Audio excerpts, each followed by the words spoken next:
Majelis Hakim Pengadilan Negeri Belopa menolak nota keberatan atau ekspesi yang diajukan oleh penasihat hukum Abdul Ghani dalam sidang putusan sela yang digelar pada Rabu 22 Januari 2025. Dengan putusan ini, sidang akan berlanjut ke tahap pemeriksaan pokok perkara. Dalam eksepsinya, penasehat hukum Abdul Ghani mengajukan 3 poin keberatan, yakni syarat formil penyidik AKP Idul Kapolsek Walendrang, kategorisasi kasus sebagai penganiayaan ringan dan tidak adanya bukti jelas terkait pengobatan yang dilakukan oleh pelapor. Majelis Hakim menilai bahwa nota keberatan terkait syarat formil penyidik pasal 2A ayat 1 tidak mutlak dan dikesampingkan.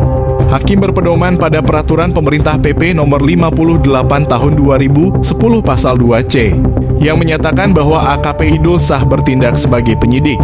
Meskipun pada pasal 2A ayat 1 disebutkan bahwa penyidik harus memiliki pendidikan minimal strata 1. Sementara itu, keberatan terkait kategorisasi penganiayaan dan bukti pengobatan juga ditolak.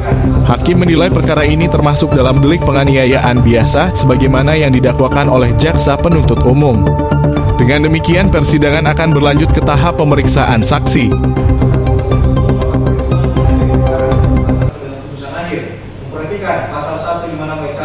Perkara terdakwa Abdul Ghani yang dimana didakwakan dengan pasal 351 ayat 1. Sebetulnya poinnya yang kemarin itu yang lebih substansial kita persoalan syarat formilnya, yaitu syarat selaku penyidik.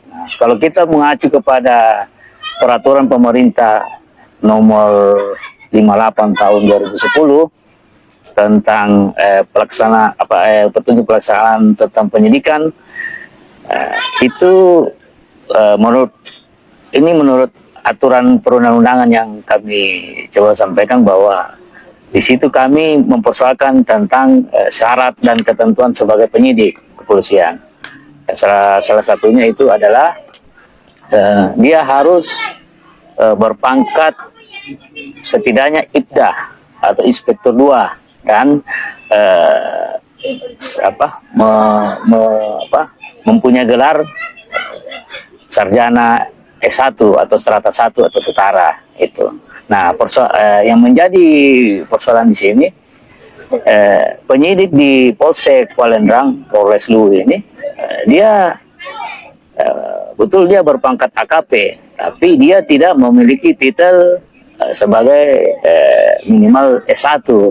Nah, kalau dilihat dari situ detailnya, itu tapi memang dalam pertimbangan majelis hakim kemarin itu mengatakan boleh, sehingga menjadi pertimbangan majelis hakim bahwa di pasal 2 itu tidak bersifat mutlak, karena dijelaskan lebih lanjut di pasal 2C, yang mana ya kami coba bacakan, bahwa dalam hal pada suatu sektor kepolisian tidak ada penyidik yang memenuhi persyaratan sebagaimana dimaksud dalam pasal 2A ayat 1, kepala sektor kepolisian yang berpangkat bintara di bawah Inspektur 2 polisi karena jabatannya adalah penyidik. Nah, jadi pertanyaan di sini, fakta dan bukti yang kami pegang dalam surat penetapan tersangka, surat penahanan, surat dan sebagainya yang ditandatangani oleh penyidik ini, AKP Idul ini, itu berpangkat AKP.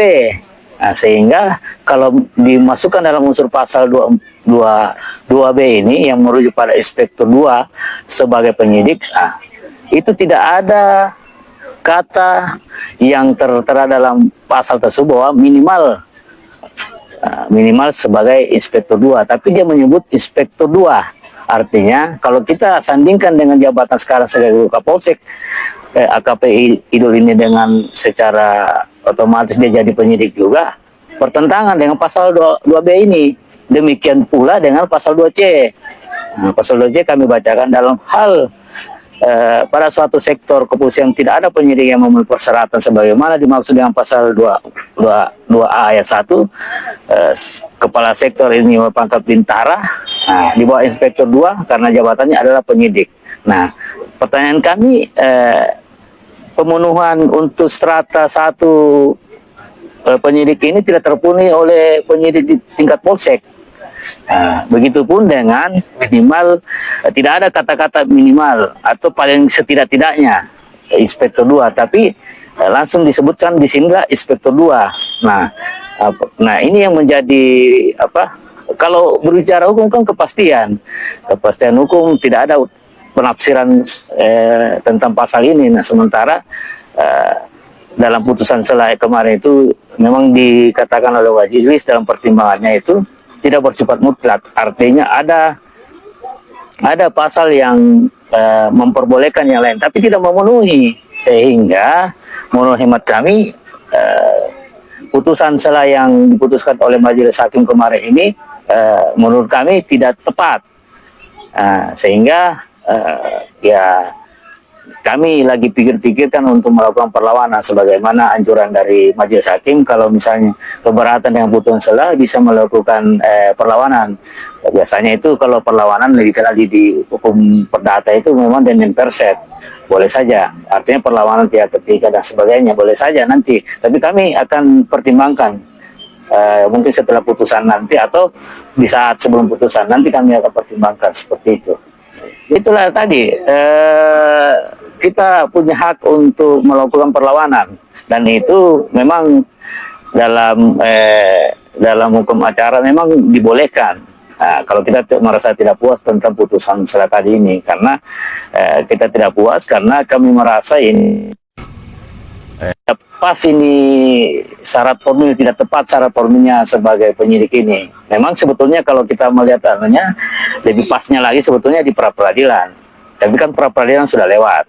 Kan gitu, sudah lewat masanya untuk pra peradilan, sehingga upaya perlawanan itu bisa dilakukan oleh pihak yang merasa keberatan dengan putusan ini. Dalam hal ini kami selaku penasihat hukum mewakili terdakwa selaku orang yang didakwa dengan pasal yang penyidiknya menurut kami cacat prosedur dan cacat administrasi seperti itu. Terima kasih, Bang. Ya.